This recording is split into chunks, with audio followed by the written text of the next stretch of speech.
இந்த பக்கம் சுடுற சிம்பிள் காட்டுதுன்னு பார்த்துட்டு வந்தேன். கீழே ஒன்றும் இல்லை, மேலே சண்டை போட்டுட்டு இருக்கானுங்க போல. ஐயோ, என்ன மாதிரியும் சுடுற சிம்பிள் காட்டுதுன்னு பார்த்துட்டு வந்திருப்பானோ. கீழே இருந்தோ நான் பார்க்க முடிட்டேன். இப்போ அவனை எப்படி பிரிக்கிறேன்னு பாருங்க. எந்த பக்கம் ப்ரோ பின்னாடி பாருங்களேன்.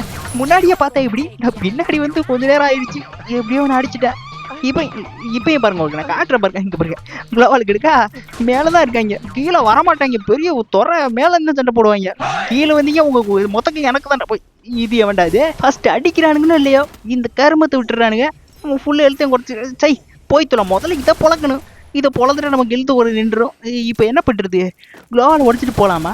சரி உடச்சிட்டு போவோம். இங்கே ஒரு சிலந்தியை விட்டுட்டு குளோவால் உடச்சோன்னா சிலந்தி போய் அவனை பிடிச்சிருச்சுன்னா சரி. அந்த பக்கம் இல்லை போல போய் அடிக்கிறான். உடச்சு சிலந்தி போய் உள்ள எங்கே போகுது? அந்த பக்கம் தான் இருந்து அடிக்கிறான். சிலந்தி கொஞ்சம் ட்ரைனிங் பத்தலை. இன்னும் கொஞ்சம் ட்ரைனிங் கொடுத்து அவனை இன்னும் நல்லா ட்ரெயின் பண்ணி பிடிக்கிற மாதிரி இருக்கும். இந்த சைடு வந்துட்டானா இவன் குளோவால் உடைக்கிறானே. கொஞ்சம் பொறுமையாக இருங்க ப்ரோ, நானே கொஞ்சம் நேரத்தில் உடச்சிட்டு வெளியே வருவேன். அதுக்கப்புறம் நீங்கள் என்ன அடிச்சுக்கோங்க. ஐயோ, காரில் வேற கேமியோ பண்ணுறாங்களே. இதேவன் அப்படி நான் போடா. 2 பேர் அடிச்சுக்கிட்டு ஒருத்தன் சாங்கடா, இன்னொருத்தன் நான் போடுறது. என்ன அடிக்கிறீங்க?